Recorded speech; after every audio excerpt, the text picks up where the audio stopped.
എല്ലാവർക്കും കർത്താവായ യേശുക്രിസ്തുനാമത്തിൽ വന്ദനം. ഒരു കോൺട്രോവേഴ്സ്യൽ ആയിട്ടുള്ളൊരു സബ്ജക്റ്റുമായിട്ടാണ് ഞാൻ ഇന്ന് ഈ വീഡിയോയിൽ വന്നിരിക്കുന്നത്. പരമ്പരാഗതമായ ക്രൈസ്തവ സഭ എല്ലാവരും പഠിപ്പിച്ചു വരുന്ന ഒരു വേദ ചിന്തയുടെ വിശുദ്ധ വേദപുസ്തകത്തിനകത്തെ വൈരുദ്ധ്യത തിരുവെഴുത്ത് വെച്ച് തെളിയിപ്പാൻ ഞാൻ സമയത്തെ ഓർത്തിരിക്കുന്നു. നിങ്ങൾ പൊതുവായി കേട്ടിട്ടുണ്ട്, എല്ലാ കൺവെൻഷൻ യോഗങ്ങളിലും എല്ലാ സുവിശേഷ പ്രചാരണ യോഗങ്ങളിലും പേഴ്സണൽ ഇവാഞ്ചലിസത്തിലും ഒക്കെ നമ്മൾ പൊതുവെ പറയാറുണ്ട്, നിങ്ങൾ രക്ഷിക്കപ്പെടണം.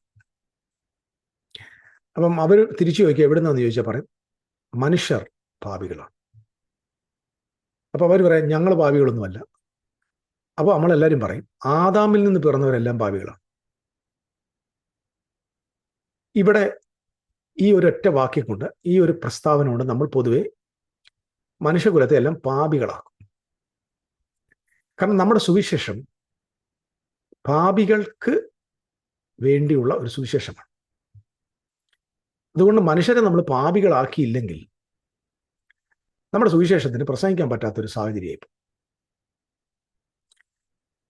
അത് മനസ്സിലാക്കിയവരായതുകൊണ്ടായിരിക്കും ഇപ്പോൾ പ്രസംഗത്തിന് കൂടുതൽ പരസ്യങ്ങളിലെല്ലാം മദ്യത്തിനും മയക്കുമരുന്നിനും വിരുദ്ധമായിട്ട് സംസാരിക്കാൻ തുടങ്ങി. ലോകത്തിലെ ഏറ്റവും വലിയ പാപങ്ങളിൽ രണ്ടെണ്ണമാണ് മദ്യവും മയക്കുമരുന്നും. അപ്പൊ അതിന്റെ പേരിൽ അങ്ങനെ ഊളിയിട്ടകത്ത് കയറി സുവിശേഷം പറയാമെന്നുള്ള ധാരണയിൽ അങ്ങനെ പറയുന്നവരും ഉണ്ട്.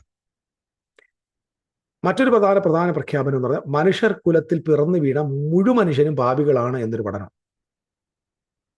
ഞാനിത് പറഞ്ഞത് വൃഥാവല്ല. ഇത് from the 3rd century 4th century to this present day, 95% of Christians are believing that verses, that statements, that beliefs. എല്ലാവരും പാപികളാണ്, എല്ലാവരും പാപികളാണ്. പിറന്നു വീഴുമ്പോഴേ പാപികളായിട്ട് അവർക്ക്. പക്ഷെ അങ്ങനെ ബൈബിളിൽ പറയുന്നുണ്ടോ? അപ്പോസ്തലന്മാർ അങ്ങനെ പഠിപ്പിച്ചിട്ടുണ്ടോ? യേശുക്രിസ്തു അങ്ങനെ പഠിപ്പിച്ചിട്ടുണ്ടോ? ജനിച്ചു വീണ കുഞ്ഞുങ്ങൾ മുതൽ എല്ലാവരും പാപിയാണ്. എവിടുന്ന് കിട്ടി ഈ ഡോക്ടർ?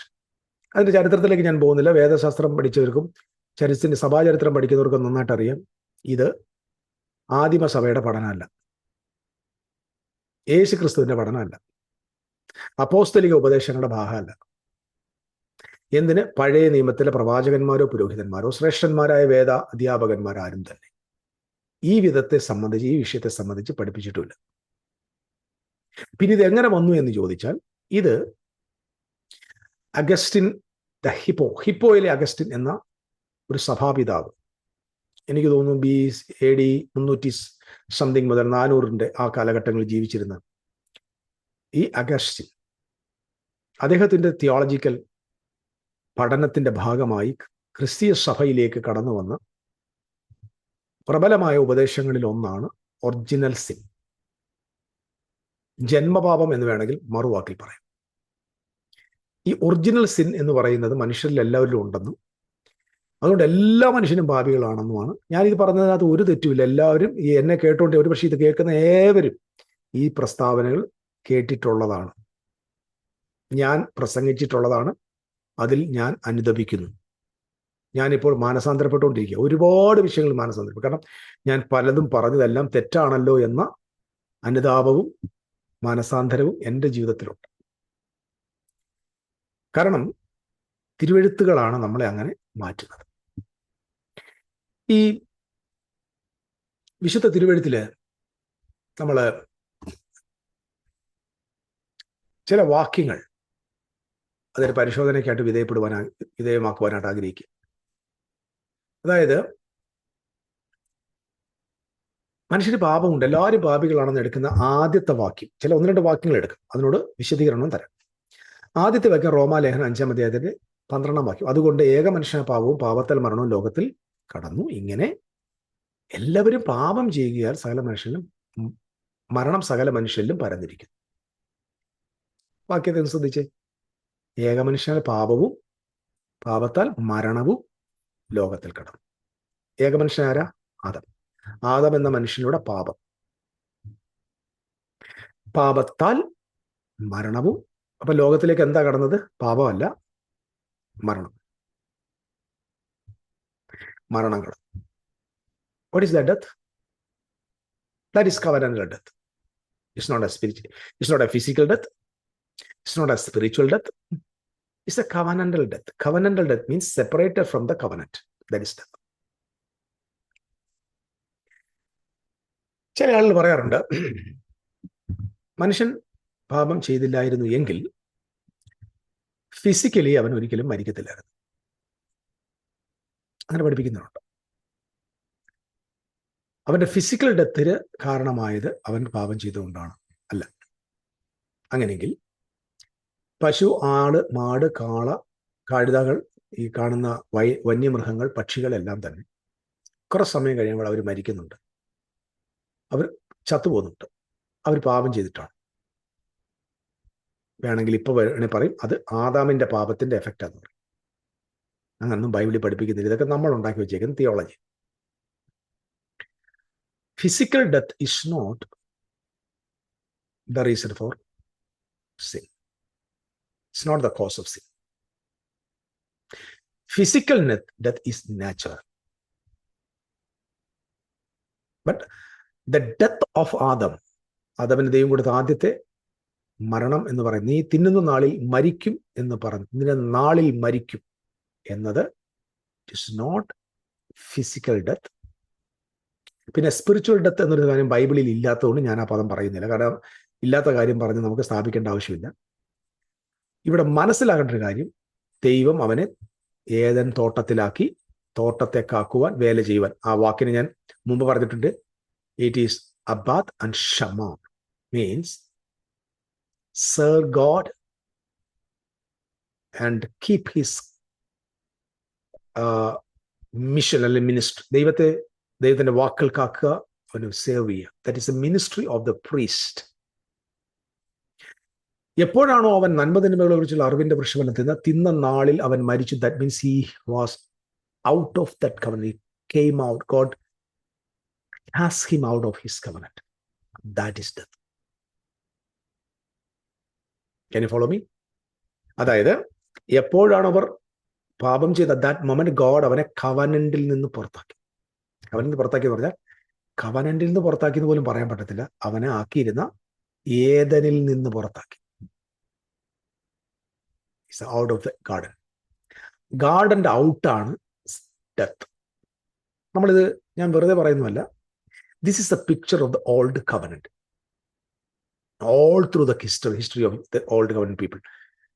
എപ്പോഴൊക്കെ ഇസ്രായേൽ മക്കൾ ഖനാൻ ദേശം, പ്രോമിസ്ഡ് ലാൻഡിൽ നിന്ന് ഔട്ട് ആവുന്നു, അതിനെ ബൈബിൾ വിളിക്കുന്നു മരിച്ചു. എസെക്കിയേൽ ചാപ്റ്റർ 37, ഹോശേയ മുഴുവൻ വായിച്ചു നോക്ക്. എപ്പോഴൊക്കെ ജനം അവരുടെ വാഗ്ദത്ത ദേശത്ത് നിന്ന് ഔട്ട് ആവുന്നു, ആ ഔട്ടായ ജനത്തിന് ബൈബിൾ വിളിക്കുന്ന പേര് ഞങ്ങൾ മരിച്ചു, ഞങ്ങളുടെ അസ്ഥികൾ ഉണങ്ങിയിരിക്കുന്നു. Ezekiel chapter 34, 37 verse 40. ഞങ്ങൾ മരിച്ചു. ദാറ്റ് ഇസ്രായേൽ മക്കൾ പറയുന്നത് അതിന്റെ അർത്ഥം എന്താ? They are out of the promised land. So ഗാർഡന്റെ ഔട്ട് ആയതിന്റെ പേരാണ് മരണം. ഗാർഡന്റെ ഔട്ടിൽ മരണം, അകത്ത് ജീവൻ. അതുകൊണ്ടാണ് പുത്തൻ യെരൂശലേമിലേക്ക് വരുമ്പോൾ പുതിയ യെരൂശലേമിന് അകത്ത് ജീവൻ, പുറത്ത് മരണമുണ്ട്. പൊതുവാന ഭൂമിയിലേക്ക് വരുമ്പോൾ പുത്തൻ യെരൂശലേമിലേക്ക് എത്തുമ്പോൾ വിശുദ്ധ ബൈബിൾ പറഞ്ഞു അവിടെ മരണമില്ല, മുറിവിളിയില്ല, കഷ്ടതയില്ല. Why? There is no death in the covenant of God. There is no death in the new covenant. There is no death in the new heaven and new earth. There is no death in the city of God, New Jerusalem. But outside there is death, evil, murder, adultery, idolatry, everything is there. So ഏതിന്റെ അകത്ത് താമസിക്കുന്നത് ജീവനും ഏതിന്റെ പുറത്ത് താമസിക്കുന്നതിന്റെ പേര് മരണം. It's not physical death. Okay. അപ്പം ആദ്യം ആദാമിലൂടെ പാപവും പാപത്താൽ മരണവും ലോകത്തിലേക്ക് കടന്നപ്പോൾ ലോകത്തിന് മുമ്പിൽ ഒരു മരണത്തെ കാട്ടിക്കൊടുത്തു. എങ്ങനെ? ദൈവത്തിന്റെ ഇഷ്ടത്തെ ലംഘിക്കുന്ന ഒരു സ്വഭാവ സവിശേഷത ആദാമിലൂടെ മനുഷ്യൻ പഠിച്ചു. ഇങ്ങനെ എല്ലാവരും പാപം ചെയ്യുകയാൽ, അങ്ങനെ എഴുതിക്ക്, ഇങ്ങനെ എല്ലാവരും പാപം ചെയ്യുകയാൽ മരണം സകല മനുഷ്യർ. മരണം സകല മനുഷ്യരിലേക്കും കടന്നത് എല്ലാവരും പാപം ചെയ്തുകൊണ്ടാ, അല്ലാതെ ആദം പാപം ചെയ്തുകൊണ്ടല്ല. അതായത് നിങ്ങൾ ചെയ്യുന്ന കുറ്റത്തിന്, നിങ്ങൾ ചെയ്യുന്ന തെറ്റിന് നിങ്ങൾക്ക് ഒരിക്കലും ആദാമിനെയും ഹവ്വായെയും ബ്ലെയിം ചെയ്യാൻ പറ്റില്ല. ഇത്രയും വർഷങ്ങൾ ഈ മതങ്ങളും മതസ്ഥാപനങ്ങളും പള്ളിയും പള്ളിക്കൂടവും ഈ കാണുന്ന സകല ആത്മീയ യോഗങ്ങളും സവിശേഷ യോഗങ്ങളും കോൺഫറൻസുകളും എല്ലാം തന്നെ ആദാമിനെ പഴിച്ചുകൊണ്ടിരിക്കുകയാണ്. So today I'm going to release that person. നമ്മുടെ റെസ്പോൺസിബിലിറ്റി നമ്മൾ എടുക്കാതെ മറ്റൊരുത്തന്റെ തലയിലോട്ട് കയറ്റി വെക്കുന്ന ഒരു പരിപാടി നിരന്തരമാണ്. അതാ പാപം ചെയ്തുകൊണ്ടാണ് ഞാൻ ചെയ്തില്ല, എല്ലാവരും പാപം ചെയ്തുകൊണ്ടാണ് മരണ സകല പരീക്ഷണങ്ങൾ, അങ്ങനെ എഴുതിയിരിക്കുന്നത് റോമൻസ് ചാപ്റ്റർ 5 മറ്റൊരു വാക്യം നോക്കിയേ, റോമാലേഖനം 3-ാം അധ്യായത്തിന്റെ 10-ാം വാക്യം. നീതിമാൻ ആരുമില്ല, ഒരുത്തൻ പോലുമില്ല, ഗ്രഹിക്കുന്നവനില്ല, ദൈവത്തെ അന്വേഷിക്കുന്നവനില്ല. ഗ്രഹിക്കുന്നവനില്ല, ദൈവത്തെ അന്വേഷിക്കുന്നവനില്ല. അടുത്ത വാക്യം, എല്ലാവരും വഴിതെറ്റി ഒരുപോലെ കൊള്ളരുതാത്തവരായി തീർന്നു. എല്ലാവരും ജനിച്ചപ്പോഴേ കൊള്ളരുതാത്തവരായി തീർന്നു എന്നല്ല എഴുതിയിരിക്കുന്നത്, എല്ലാവരും വഴിതെറ്റിപ്പോയി. അപ്പൊ പിറന്നിട്ട് വളർന്ന് വഴിതെറ്റിപ്പോയി. നന്മ ചെയ്യുന്നവനില്ല, ഒരുത്തൻ പോലുമില്ല, ഒരു വ്യത്യാസവുമില്ല. അടുത്ത് പറഞ്ഞ എല്ലാവരും എന്ത് ചെയ്തു?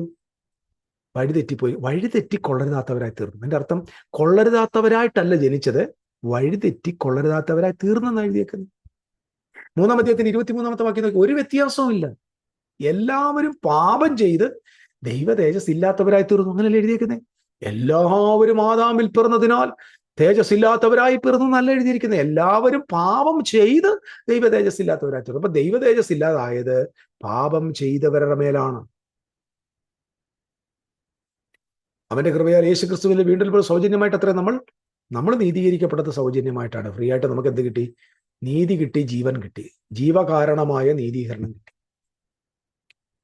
റോമലേഖനം 5-ാം അധ്യായത്തിന്റെ 18-ാമത്തെ വാക്യത്തിൽ എന്ത് പറഞ്ഞിരിക്കുന്നത്? അങ്ങനെ ഏകലംഘനത്താൽ സകല മനുഷ്യർക്കും ശിക്ഷാവിധി വന്നതുപോലെ, നോക്കി, ഏകനീതിയിൽ സകല മനുഷ്യർക്കും ജീവകാരണമായ നീതീകരണവും വന്നു. അടുത്ത വാക്യം നോക്കി, ഏക മനുഷ്യന്റെ അനുസരണക്കേടിനാൽ അനേകർ പാപികളായി.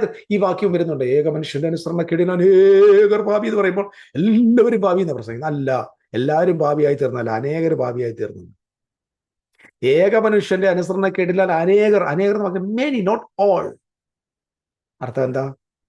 ഏക മനുഷ്യനായ ആദാമിന്റെ അനുസരണക്കേടിനെ അനുവർത്തിച്ച് പിൻഗമിച്ച് അതിനെ ഫോളോ ചെയ്ത ആളുകൾ എന്ത് ചെയ്തു? അതുപോലെ തന്നെ ലംഘനങ്ങൾ കാണിക്കുകയും ആ അനുസരണക്കേട് കാണിച്ചതിനാൽ അവരാരായി തീർന്നു എന്ന് എഴുതിയേക്കുന്നത്? അനേകർ പാപികളായി തീർന്നു. അതായത് അനേകർ ആദാമിന്റെ വഴി തെരഞ്ഞെടുത്തു. ഏകന്റെ അനുസരണത്താൽ അനേകർ നീതിമാന്മാരായി തീരും. ഏകൻ മറ്റാരാ? ക്രിസ്തുവിന്റെ അനുസരണത്താൽ. അപ്പൊ യേശു ക്രിസ്തുവിന്റെ മാതൃകയെ പിൻപറ്റി യേശുവിനെ ഫോളോ ചെയ്യുന്ന മറ്റ് ഒടുക്കത്തെ ആദാമിന്റെ അനുസരിക്കുന്ന ആളുകൾ എന്തായി മാറി? നീതിമാന്മാരായി തീരും. അനേകർ, നോട്ട് എല്ലാവരും. ഇത് യൂണിവേഴ്സൽ അല്ല, പേഴ്സണൽ. എല്ലാവരും നീതിമാന്മാരായി തീരുന്നതല്ല, അനേകർ നീതിമാന്മാരായി തീരും. സോ 2 വഴി തുറന്നിട്ടു. ആദം ഒരു വഴി തുറന്നിട്ടു, യേശു ഒരു വഴി തുറന്നു. ആദാമിന്റെ വഴി പാപത്തിന്റെ വഴി, യേശുവിന്റെ വഴി നീതിയുടെ വഴി.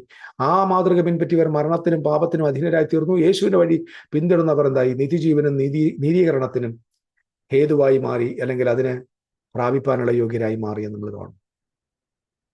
അപ്പം ഇവിടെയാണ് നമ്മൾ പ്രധാനമായിട്ട് അറിയേണ്ട കാര്യം, ഈ മനുഷ്യകുലത്തിലേക്കൊക്കെ എല്ലാം പാപമുണ്ട്. അല്ല, എല്ലാവരും പാപം ചെയ്തായിട്ട് എന്തായി മാറിയത്?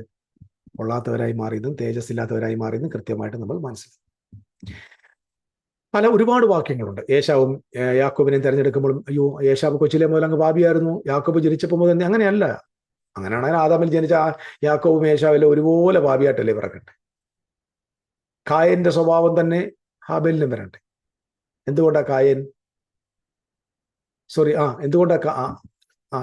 കായൻ പാപിയായി മാറിയത്? കായനെ കുറിച്ച് വേദോസം പറഞ്ഞ വാക്കെന്താ? നീ നന്മ ചെയ്തുവെങ്കിൽ പ്രസാദം ലഭിക്കത്തില്ലെന്ന്. അപ്പൊ എൻ്റെ അർത്ഥം എന്താ? നീ നന്മ ചെയ്യാത്തോണ്ടാ പ്രസാദം കിട്ടാത്ത. നീ ജനിച്ചത് പാപിയായതുകൊണ്ട് നിനക്ക് പ്രസാദം ലഭിച്ചു എന്നല്ല, പ്രസാദം ലഭിച്ചില്ലെന്നല്ല. നീ ജനിച്ചപ്പോ തന്നെ പാപിയായതുകൊണ്ട് നിന്റെ മേൽ എനിക്ക് പ്രസാദമല്ല. എടാ, നീ നന്മ ചെയ്തിരുന്നു എങ്കിൽ നിനക്ക് പ്രസാദം ലഭിക്കത്തില്ലയോ? അപ്പൊ ദൈവം കായനിന്ന് പ്രതീക്ഷിക്കുന്നത്, നീ ആദാമിന്റെ മോനായിട്ട് ജനിച്ചുകൊണ്ട് നീ പാപിയായിട്ട് പറഞ്ഞെന്നല്ല എഴുതിയേക്കുന്നത്. നീ നന്മ ചെയ്യാത്തത് കൊണ്ട് നിനക്ക് പ്രസാദം ലഭിച്ചു. നിന്റെ മുഖം എന്തിനാ പാടും? നീ എന്തിനാ കോപിക്കുന്നു? അതായത് നീ ബർത്തിലേ അങ്ങനല്ല, നിന്റെ സഹോദരനെ പോലെ തന്നെയാ നീ നല്ലത് ചെയ്യായിരുന്നു, അവൻ നല്ലത് ചെയ്തു, അവൻ നീതി പ്രവർത്തിച്ചത് കൊണ്ട് അവന് നീതിമാൻ എന്ന് പേര് കിട്ടി, അവനിൽ പ്രസാദിച്ചു. നീ നല്ലത് ചെയ്യാത്തതുകൊണ്ട് എന്താ? നിന്നിൽ പ്രസാദിച്ചിട്ടില്ല. ഞാൻ ആ വാക്യത്തിന്റെ 2ാമത്തെ ഒരു ഫേസ് ഞാൻ പറയാം. പാപം വാതുക്കൽ കിടന്നു. പാപയാഗം എന്ന മറ്റൊരർത്ഥം, അത് പൊയറ്റിക്കലി അല്ലെങ്കിൽ പ്രൊഫറ്റിക്കലി സംസാരിക്കുമ്പോൾ മറ്റൊരു അർത്ഥമുണ്ട്. എങ്കിൽ അതിന്റെ മറുസൈഡ് ഞാൻ പറയാം. പാപം അതിന്റെ ആഗ്രഹം നിന്നോട്, നീ അതിനെ കീഴടന്ന് പറഞ്ഞാൽ, എടാ, പാപം നിന്നെ കീഴടക്കാതെ നീ അതിനെ കീഴടക്കണം എന്ന് പറയും. You need to rule. Sin നിന്നെ റൂൾ ചെയ്യാൻ അനുവദിക്കരുത്. You need to rule the sins. So Cain എന്ന് പറയടാ, നീ ജനിച്ചപ്പോഴേ പാപിയായിട്ടല്ല പറഞ്ഞത്. അതിന്റെ അർത്ഥം എന്താ? നിന്റെ പ്രവൃത്തി കൊണ്ടാണ് നീ ആരായി മാറിയത്? ദുഷ്ടനായി മാറിയത്, കൊലപാതകന്. അപ്പം അവൻ ജനിച്ചപ്പോഴേ കൊലപാതകനായിട്ടല്ല ജനിച്ചത്, അവൻ കൊലപാതകം ചെയ്തത് കൊണ്ടാണ് കൊലപാതകനായി മാറിയത്. അവൻ ജനിച്ചപ്പോഴേ ഭോഷ്ക് പറയുന്നതിനായിട്ടല്ല കായൻ ജനിച്ചത്, മറിച്ചത് അവൻ ഭോഷ്ക് പറഞ്ഞത് കൊണ്ടാണ് അവൻ സകല ഭോഷ്കിന്റെയും പിതാവായി മാറിയത്. മനസ്സിലാകുന്ന ഞാൻ പറഞ്ഞു വരുന്നത്? അതായത് പിറന്നു വീഴുമ്പോൾ തന്നെ ആരും പാപികളായിട്ടല്ല പിറക്കുന്നത്. എല്ലാവരും പാപികളായി മാറിയത് പാപം ചെയ്തത് കൊണ്ടാണ് എന്ന് വിശുദ്ധ ബൈബിൾ ആവർത്തിച്ച് പറയും. ഓക്കെ, ഇനി ഇങ്ങനെ ചിന്തിക്കുന്ന കുറെ വാക്യങ്ങളുണ്ട്, ഇതിനെ കൊണ്ടുവരുന്ന കുറെ വാക്യം. അതിലൊരു വാക്യം സങ്കീർത്തനം 58 3 വാക്യം. ദുഷ്ടന്മാർ ഗർഭം മുതലേ ഭ്രഷ്ടന്മാരാകുന്നു, അവർ ജനനം മുതൽ ഭോഷ്ക് പറഞ്ഞ് തെറ്റിയുണ്ട്. ഈ വാക്യം ഇപ്പം ദുഷ്ടന്മാർ എന്തുവാ, ഗർഭം മുതൽ വയറ്റിൽ വെച്ച് തന്നെ അവന്മാര് ഭ്രഷ്ടന്മാരാകുന്നു, അവർ ജനനം മുതൽ ഭോഷ്ക് പറഞ്ഞ് തെറ്റിയുണ്ട്. ജനനം മുതൽ എന്ന് പറഞ്ഞാൽ അവർ ഭൂമി പിറക്കുന്ന മുതൽ തെറ്റി അത് actually is not talking about the human. സാധാരണ ആളുകൾക്ക് ദുഷ്ടന്മാരുടെ കാര്യമാണ് പറയുന്നത്. ദുഷ്ടന്മാർ അവർ ജനിച്ചപ്പോൾ മുതൽ തെറ്റി കിടക്കുന്നു പറഞ്ഞാൽ അവർ ജനിച്ചപ്പോഴേ ദുഷ്ടന്മാരായി ജനിച്ചു എന്നല്ല എഴുതിയേക്കുന്നത്, അവർ ജനിച്ചപ്പോൾ മുതൽ ദുഷ്ടത പ്രവർത്തിക്കുന്നത് എഴുതിയേക്കുന്നത്. അപ്പൊ അടുത്ത് ചോദിക്കും, ഈ സ്വഭാവം അവന് എവിടുന്ന് കിട്ടി? അതിലേക്ക് നമുക്ക് അങ്ങോട്ട് വരാം. അതുപോലെ തന്നെ നമ്മുടെ റിബേക്കയുടെ 2 മക്കളായ ഏശാവിനെയും യാക്കോബിനെയും കുറിച്ച് പറയുമ്പോഴും ഇത് തന്നെയാണ്. യാക്കോബും ഏശാവും ഒക്കെ രണ്ടുപേരും ഒരപ്പൻ്റെ അമ്മയുടെ മക്കളാണ്. ഒരാൾ പാപിയായിട്ട് ജനിച്ചു, മറ്റൊരാൾ അങ്ങനെയല്ല, രണ്ടുപേരും ഒരേപോലെ ജനിച്ചത്. പക്ഷെ ഏശാവ് ദൈവത്തിന് വിരുദ്ധമായ വഴി തിരഞ്ഞെടുത്തു, യാക്കോബ് ദൈവത്തിന്റെ ഇഷ്ടത്തെ തിരഞ്ഞെടുത്തു. ഇത്രയേ ഉള്ളൂ രണ്ടുപേരുടെ വഴി. ഞാൻ ഒന്നുകൂടെ പറഞ്ഞാൽ, ആദാമിന്റെ വഴിയിലേക്ക് ഏശാവ് പോയി, തോൽവിയിലേക്ക് പോയി, മറ്റ് നീതിയുടെ പാതയിലേക്ക് യാക്കോബും യാത്ര ചെയ്തു.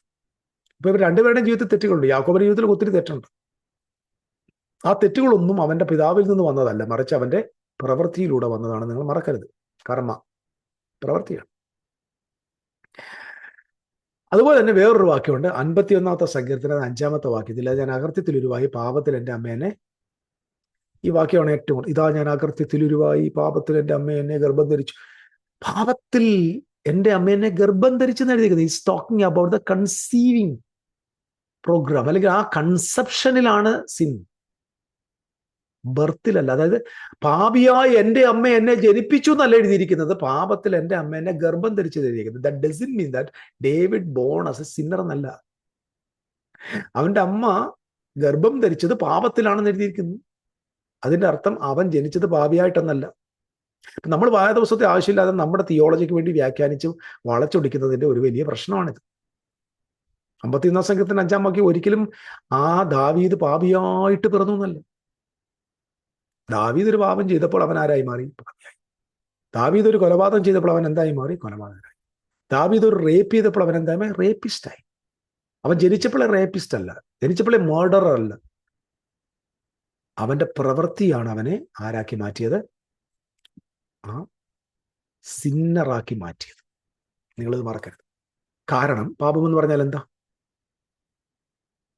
1 യോഹന്നാന്റെ ലേഖനം 3-ാം 4 വാക്യത്തിൽ എന്താ പറഞ്ഞിരിക്കുന്ന? പാപം ചെയ്യുന്നവനെല്ലാം അധർമ്മം ചെയ്യുന്നു, അധർമ്മം ചെയ്തു. പാപം, അധർമ്മം മീൻസ് ട്രാൻസ്ഗ്രഷൻ. ട്രാൻസ്ഗ്രഷൻ മീൻസ് ദൈവത്തിന്റെ ലംഘനം. എന്തിന്റെ ലംഘനം? നിയമത്തിന്റെ ലംഘനം. ദൈവം വെച്ചിരിക്കുന്ന നിയമത്തെ ലംഘിക്കുന്നതിന്റെ പേരാണ് പാപം. അതിന്റെ അർത്ഥം ആദ്യത്തെ പാപം ചെയ്ത ആദമ. കാരണം ആദ്യമായി ദൈവത്തിന്റെ നിയമം ലഭിച്ചത് ആർക്കാണ്? ആദമിന്. എന്താണ് ആദ്യമായി ലഭിച്ച നിയമം? നന്മ തിന്മകളെ കുറിച്ചുള്ള അറിവിന്റെ വൃക്ഷഫലം തിന്നരുത്, തിന്നുന്ന നാളിൽ നീ മരിക്കും. അതിനകത്ത് അരുതെന്നൊരു കോൺസെപ്റ്റ്, ഒരു കമാൻഡും കൊടുത്തിട്ടുണ്ട്, എന്റെ കോൺസിക്വൻസും കൊടുത്തിട്ടുണ്ട്. തിന്നരുതെന്ന് മാത്രം പറഞ്ഞിട്ട് വിട്ടതല്ല, കോൺസിക്വൻസ് കൊടുത്തിട്ടും അവൻ തിന്നെങ്കിൽ, അനുസരണക്കേട് കാണിച്ചപ്പോൾ, അവിടെയാണ് transgression of the law, that is sin. അപ്പൊ എവിടെ നിയമം ഉണ്ടോ അവിടെ മാത്രമേ പാപങ്ങൾ ഉണരത്തുള്ളൂ, പാപങ്ങൾ ബോധ്യമാകത്തുള്ളൂ. റോമാലേഖനം 7-ാം അധ്യായത്തിന്റെ 7-ാമത്തെ വാക്യം മുതൽ താഴോട്ട് വായിക്കുമ്പോൾ നമ്മൾ മനസ്സിലാക്കുന്നത് എന്താണ്? ഞാൻ ന്യായപ്രമാണം ഇല്ലാതിരുന്നെങ്കിൽ പാപത്തെ അറിഞ്ഞില്ല. ന്യായപ്രമാണം വന്നപ്പോ പാപത്തെ ഞാൻ അറിഞ്ഞു. പാപം എന്ത് ചെയ്തു? എന്നിൽ പ്രവർത്തിക്കാതെ. അപ്പൊ പാപത്തെ അറിയുന്നത് ന്യായപ്രമാണം മുഖാന്തരം. ആ ന്യായപ്രമാണം അറിയുന്നവൻ ആ പാപത്തെ ലംഘിക്കും, ന്യായപ്രമാണത്തെ ലംഘിക്കും. അത് അവൻ എന്തായി മാറുന്നു? ട്രാൻസ്ഗ്രഷനായി മാറുന്നു, സിന്നായി മാറുന്നു. അതവനെ എന്തിലേക്ക് നടത്തും? മരണത്തിലേക്ക് നടത്തും. എവിടെ? Transgression of the law is death. Sin and death. പാപത്തിന്റെയും മരണത്തിന്റെയും പ്രമാണം, ദാറ്റ് ഈസ് ഓൾഡ് കവനന്റ്. നിങ്ങൾ റോമാലേഖനം 7-ാം അധ്യായത്തിന്റെ 18 മുതൽ വാക്യങ്ങൾ പൗലോസ് പറയുന്ന വാക്കുണ്ട്, എന്നിൽ എന്ന് വെച്ചാൽ എന്റെ ജഡത്തെ നന്മ വസിക്കുന്നതിൽ ഞാൻ കാണുന്നു, നന്മ ചെയ്യുവാനുള്ള താല്പര്യം എനിക്കൊണ്ട് പ്രവർത്തിക്കുന്നതോ ഇല്ല. ഞാൻ ഇച്ഛിക്കുന്ന നന്മ ചെയ്യുന്നില്ലല്ലോ, ഇച്ഛിക്കാത്ത തിന്മ എത്രയാണ് പ്രവർത്തിക്കുന്നത്? ഞാൻ ഇച്ഛിക്കാത്തതിനെ ചെയ്യുന്നുവെങ്കിലോ അതിനെ പ്രവർത്തിക്കുന്നത് ഞാനല്ല, എന്നിൽ വസിക്കുന്ന പാപം അത്രേ. അങ്ങനെ നന്മ ചെയ്യുവാൻ ഇച്ഛിക്കുന്ന ഞാൻ തിന്മ എന്റെ പക്കലുള്ളൊരു പ്രമാണം കാണുന്നു. സോ എന്റെ അർത്ഥം എന്താണ്? പോൾ പറയാ, പാപം എന്റെ അകത്തുണ്ട്. ആ പാപം എന്നിൽ എഴുന്നേറ്റ് വരുന്നത് എപ്പോഴാണ്? ന്യായപ്രമാണം വരുമ്പോൾ. ന്യായപ്രമാണം വരാത്തിടത്തോളം കാലം എനിക്ക് പാപത്തെ അറിയത്തുപോലുമില്ല. അപ്പൊ പാപമാണ്, ലോ ആണ് എൻ്റെ അകത്ത് ഈ സിന്നിനെ എന്ത് ചെയ്യുന്നത്? റെജിനുവേറ്റ് ചെയ്യുന്നത്. എങ്ങനെ പറഞ്ഞു? ഉത്തേജിപ്പിക്കുന്നത്, എഴുന്നേൽപ്പിച്ചു കൊണ്ടുവരും. അതുവരെ എനിക്ക് പാപത്തെ അറിയത്തില്ല. ഇപ്പൊ നിങ്ങൾ ശ്രദ്ധയോടെ കേൾക്കേണ്ടത്, മനുഷ്യൻ ജനിച്ചപ്പോൾ മുതൽ പാപികളാണ്. ആവർത്തന പുസ്തകം 1-ാം അധ്യായത്തിന് 39-ാമത്തെ വാക്യത്തെ ദൈവം ഇങ്ങനെ 34 മുതൽ പറയുന്നുണ്ട്, ഒരു പുരുഷന്മാർ പോലും കനാനിൽ പോകത്തില്ല, കാരണം നിങ്ങൾ അവിശ്വസ്യത കൊണ്ട്. പക്ഷെ നിങ്ങൾ കൊള്ളയായി പോകുമെന്ന് പറഞ്ഞ നിങ്ങളുടെ കുഞ്ഞുങ്ങളും ഗുണദോഷം തിരിച്ചറിയാത്ത നിങ്ങളുടെ മക്കളും ഞാൻ അവരോട് പറഞ്ഞ വാഗ്ദത്തദേശ പ്രവചിച്ചു. ഗുണദോഷങ്ങളെ തിരിച്ചറിയാത്ത മക്കൾ. ആവർത്തനം 1-39. എന്തുവന്റെ അർത്ഥം? ഗുണദോഷങ്ങൾ, നന്മ തിന്മകളെ തിരിച്ചറിയാത്ത മക്കൾ. അതിന്റെ അർത്ഥം എന്താ? ആ മക്കൾ പിറന്നപ്പോൾ ആദമ തിന്ന നന്മ തിന്മയുടെ അറിവിന്റെ വൃക്ഷഫലത്തിന്റെ ഒരു എഫക്റ്റും ആ തലമുറയിൽ ഇല്ലെന്നാ. നന്മ തിന്മകളെ തിരിച്ചറിയാത്ത മക്കൾ എന്ന് പറഞ്ഞാൽ അർത്ഥം, they are not born of sinners. അവർ ജനിച്ചപ്പോഴേ പാപിയായിട്ടല്ല ജനിച്ചത്. എനിക്കറിയാം, നമ്മൾ ഇത്രയും നാളും പടച്ചു വെച്ചിരിക്കുന്ന ഭയങ്കരമായിട്ടുള്ള ഒരു ചീട്ട് കൊട്ടാരം താണ്ടേ പൊളിഞ്ഞു വീഴുന്നു, ഇനി എന്നാ പ്രസംഗിക്കും? നിങ്ങളിത് പ്രസംഗിക്കും, എനിക്കറിയാം. നിങ്ങൾ നാളെ ഇത് കേട്ടിട്ട് പോയി എല്ലാവരും ഭാവിയാന്ന് പ്രസംഗിക്കും. എനിക്ക് അല്ലാട്ടറിയാം. കാരണം നിങ്ങൾക്ക് സത്യത്തിന്റെ പരിജ്ഞാനം ലഭിക്കാനുള്ള കൃപയില്ല. എനിക്ക് അത്രേ പറയാനുള്ളൂ. ദൈവം സത്യത്തെ മനസ്സിലാക്കാൻ നിങ്ങളുടെ കണ്ണ് തുറന്നില്ലെങ്കിൽ നിങ്ങൾ ഈ മെസ്സേജിനെ എതിർക്കും. നിങ്ങൾക്ക് എതിർക്കാൻ അധികാരമുണ്ട് പ്രിയപ്പെട്ടവരെ. ഞാൻ തെറ്റാവരമുള്ള ആളൊന്നുമല്ല. നിങ്ങൾക്ക് എതിർക്കാം. പക്ഷെ ഒരു കാര്യം, നിങ്ങൾ എതിർക്കുമ്പോൾ ആ കമന്റ് ഇടുമ്പോൾ ആ കമന്റിന് വേർഡ് ഓഫ് ഗോഡും കൂടെ ചേർത്തിടണം. അതാണ് നല്ല ചുണക്കുട്ടികളായ ആമ്പിളാർ ചെയ്യേണ്ടത്. അല്ലാതെ കുറ്റപ്പെടുത്തുക, ആക്ഷേപിക്കുക, വ്യക്തി ആക്ഷേപം ചെയ്യുന്ന ഒറ്റ ഒരാളെയും ഞാൻ പിന്നെ എൻ്റെ വീഡിയോ കാണാൻ സമ്മതിക്കത്തില്ല. You'll be blocked. കാരണം എനിക്ക് നിങ്ങളെ മടുത്ത്, ഞാൻ സത്യം പറഞ്ഞാൽ ഞാൻ മടുത്ത് കേട്ടോ. എനിക്ക് ഒത്തിരി പെയിൻ ഉണ്ട് ആ വിഷയത്തിൽ. കാരണം രാത്രിയും പകലും ദൈവത്തിന്റെ വചനം മനസ്സിലാക്കാൻ ശ്രമിച്ചു. എന്തിനാ ഞാൻ ശ്രമിക്കുന്നത്? For what purpose? ഇതുകൊണ്ട് എനിക്ക് എന്തെങ്കിലും നേട്ടമുണ്ടോ? സമ്പത്തുണ്ടോ? കോടികൾ അല്ല. ഒരാൾക്കെങ്കിലും പ്രയോജനപ്പെടട്ടെ എന്ന് വിചാരിച്ചിട്ടാണ് പ്രിയപ്പെട്ടവരെ ഞാനിത് സംസാരിക്കുന്നത്. ഒരാൾക്കെങ്കിലും. എനിക്ക് വേണമെങ്കിൽ ഒറ്റ സ്റ്റെപ്പ് കൊണ്ട് അങ്ങോട്ട് മാറി എന്നിട്ട് ചുമ്മാ ചപ്പും ചവറും പറഞ്ഞു പോവാം. വിടുതലാണ്, അനുഗ്രഹമാണ്, മോട്ടിവേഷൻ പറയാം. എനിക്ക് നല്ല ഒന്നാന്തരമായിട്ട് മോട്ടിവേഷൻ ഞാൻ പറയാം. ഞാൻ അത് ചെയ്തിട്ടുണ്ട് ഇഷ്ടം പോലെ. ഞാൻ അതിൽ നിന്ന് മാറി തിരുവഴുത്തുകളെ മനസ്സിലാക്കി ക്രിസ്തുവിന്റെ സഭയ്ക്കും ദൈവരാജ്യത്തിനും കൊടുക്കാൻ തുടങ്ങിയത് എൻ്റെ മേൽ ദൈവം വെച്ച നിയോഗമാണ്. പക്ഷേ അതിനെ ആർക്കും തിരസ്കരിക്കും. നിങ്ങൾ ഇനി ആള് മുഴുവൻ തിരസ്കരിച്ചില്ല. I will preach this word again and again and again and again and again. Because ഞാൻ എൻ്റെ അഭിപ്രായം പറയത്തില്ല. I just speak everything from the word of God. നോക്കിക്കേ.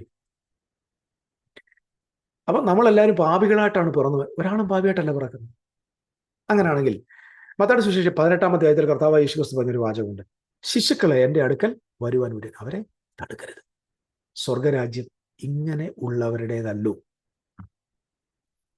അർത്ഥം എന്താ? യേശു ക്രിസ്തു ഒരു ശിശുവിനെ, അക്ഷരികമായ ഒരു ശിശുവിനെ അടുക്ക് നിർത്തിയിട്ട് പറയണേ, നിങ്ങൾ തിരിഞ്ഞ് ഈ ശിശുവിനെ പോലെ ആകുന്നില്ലെങ്കിൽ ദൈവരാജ്യത്തിൽ കടക്കത്തിൽ. അർത്ഥം, ഈ ശിശുവിൽ ജന്മപാപം ഉണ്ടെങ്കിൽ പിന്നെ ഇവർക്ക് എങ്ങനെ ദൈവരാജ്യത്തിൽ കിടക്കാൻ പറ്റും?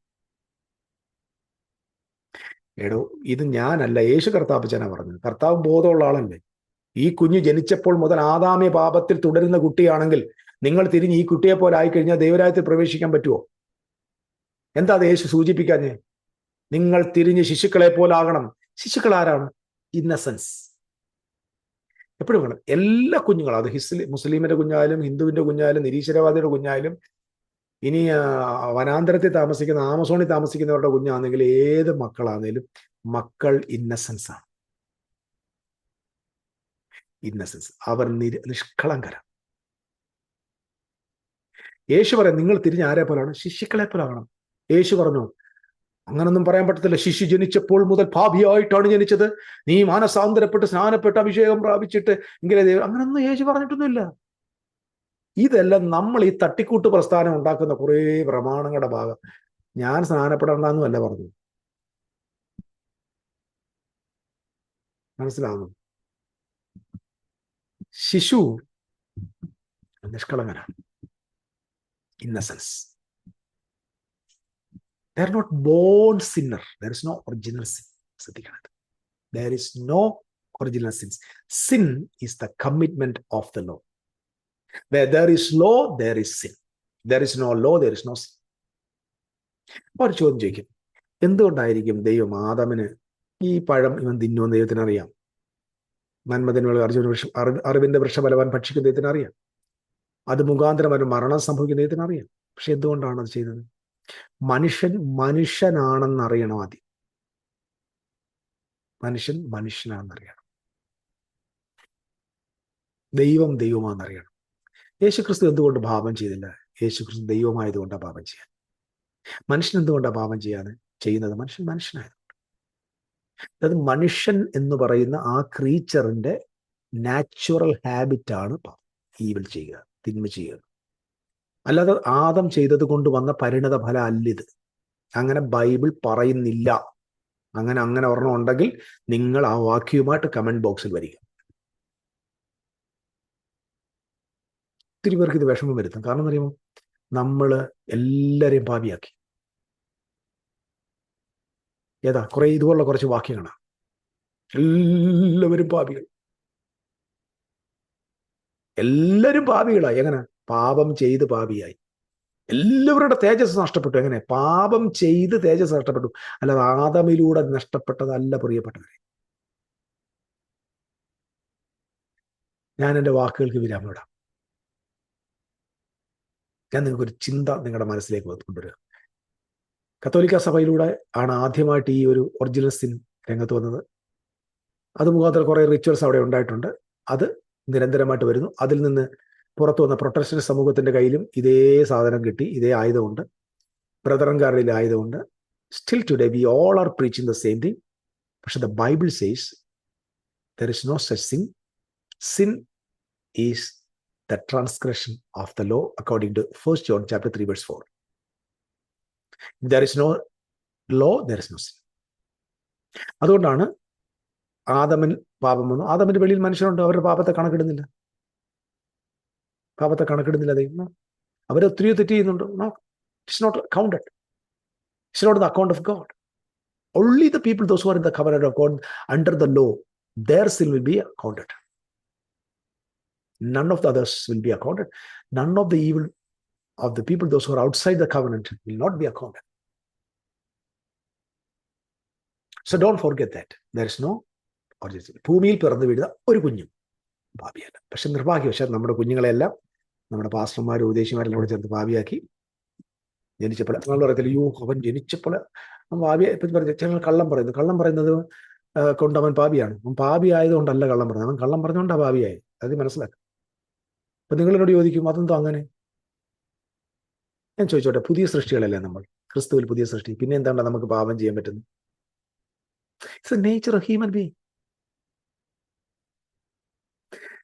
ഒറ്റ ക്വസ്റ്റ്യൻ മാത്രം നിങ്ങളോട് ചോദിച്ചിട്ട് ഞാൻ നിർത്താൻ പോവാം. ശരി, ഞാനും നിങ്ങളും ഒക്കെ പാപം ചെയ്യുന്നത് ആദാമ് പാപം ചെയ്തതുകൊണ്ടും ആദാമിന്റെ പാപം എന്ന് പറയുന്നത് എൻ്റെ DNA വന്നതുകൊണ്ടും അതിന്റെ ബ്ലഡിലൂടെ ഒഴുകുന്നുണ്ടാന്ന് അങ്ങ് സമ്മതിക്കുന്നു. ഞാൻ അങ്ങനെയാണ് ഈ ഒരു നേച്ചറും ഇല്ലാത്ത, ഒരു തെറ്റും ചെയ്യാത്ത, ഒരു കുറ്റവും ചെയ്യാത്ത, ഒരു തെറ്റിന്റെ പാരമ്പര്യം ഇല്ലാത്ത ദൈവത്തിന്റെ ജനമായ, ദൈവത്തിന്റെ മനുഷ്യനായ, ദൈവത്തിന്റെ മകനായ ആദം എങ്ങനെ പാപം ചെയ്തു? പറ, എവിടുന്ന് കിട്ടി? ആ ഏത് DNA അത് വന്നത്? ആദമിന് എവിടുന്ന് കിട്ടി പാപം? അതും ദൈവ സാന്നിധ്യത്തിനകത്ത്. Presence of God in the Garden of Eden, living in the presence of the Almighty God. He committed sin. Why? That is the nature of man. Don't forget that. ഇത് മറന്നുപോലെ, ഇത് മനുഷ്യന്റെ സ്വഭാവം. നമ്മൾ സമ്മതിക്കത്തില്ല. ഞാൻ പാപം, ചില പറഞ്ഞു ഞാൻ പാപം ചെയ്യാറില്ല. ആരും പറഞ്ഞില്ലെന്ന്. കഴിഞ്ഞിടയ്ക്ക് ഒരു വലിയ മഹാൻ പറഞ്ഞിട്ടു, 10 കൽപ്പനയില് ഒരു പാപവും ഞാൻ ചെയ്തിട്ടില്ല. എന്തോ ഒരു ഗമയില പറയുന്നു. ഞാൻ അദ്ദേഹത്തിന്റെ പ്രസംഗം കേട്ടപ്പോൾ, ഒരു ഇന്റർവ്യൂ ആണ് ഞാൻ കേട്ടപ്പോൾ എനിക്ക് തോന്നിയത്, പുള്ളി പറഞ്ഞത് 1ാം ക്ലാസ്സിലെ ഒരു സബ്ജക്റ്റ് ഞാൻ തോറ്റിട്ടില്ല എന്ന് പറഞ്ഞ പോലെ ഉള്ളൂ. എല്ലാവരും കേട്ടോണം. ദൈവത്തിന്റെ കൽപ്പനകളിലെ ഒരു പാപവും എൻ്റെ അറിവിൽ ഞാൻ ചെയ്തിട്ടില്ല എന്ന് പറയുന്ന എൻ്റെ പൊന്നു ചേട്ടായി, 1-ാം ക്ലാസ്സിലെ ഒരു സബ്ജക്റ്റിൽ ഞാൻ തോറ്റിട്ടില്ല എന്ന് പറഞ്ഞ പോലെയേ ഉള്ളൂ. പക്ഷെ നിങ്ങൾ 10-ാം ക്ലാസ്സിൽ തോക്കും, 12-ലും തോക്കും, ഡിഗ്രിക്കും തോക്കും, മാസ്റ്റർ ഡിഗ്രിക്കും തോക്കും. കാരണം അറിയോ, 1-ാം ക്ലാസ്സിൽ എല്ലാത്തിനും തോറ്റു ജയിച്ചു എന്ന് പറയുന്നതിനകത്ത് വലിയ ഗമയൊന്നുമില്ല. 10 കൽപ്പന അനുസരിക്കാതിരിക്കുന്നത് വലിയ മിടുക്കൊന്നുമല്ല.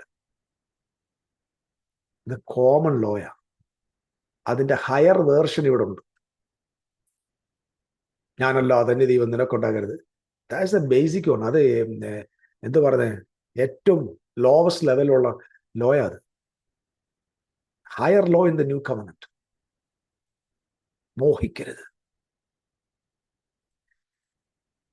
കോപിക്കരുത്, സഹോദരനെ വിധിക്കരുത്. എത്ര ലോ കിടക്കുക. കാണുന്ന സഹോദരന്മാരെല്ലാം പിശാചാന്ന് പറയുന്ന പുള്ളിയാ.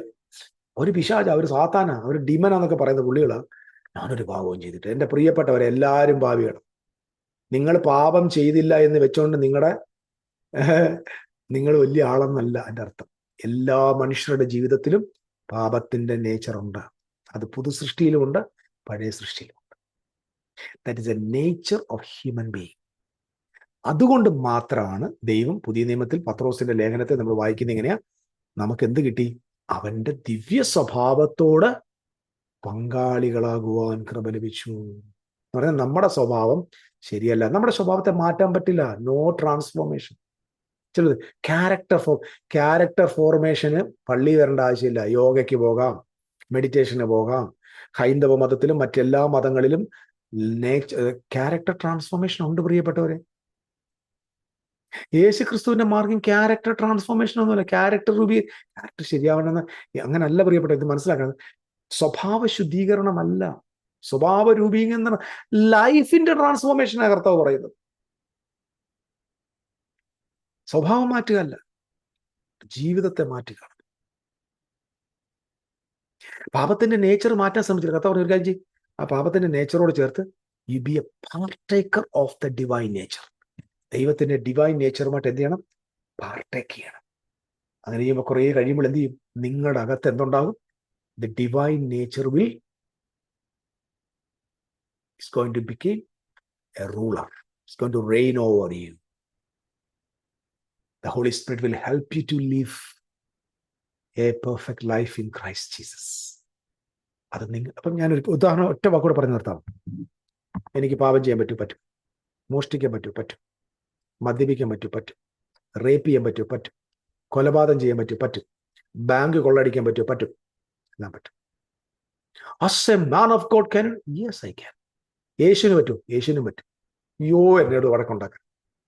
പാപജടത്തിന് അവൻ പാപം ചെയ്യാതെ സകലത്തിലും നമുക്ക് തുല്യമായി പരീക്ഷിക്കപ്പെട്ടു വാങ്ങിനർത്ഥം നമുക്ക് വരുന്ന മുഴുവൻ ടെംപ്റ്റേഷൻ യേശു.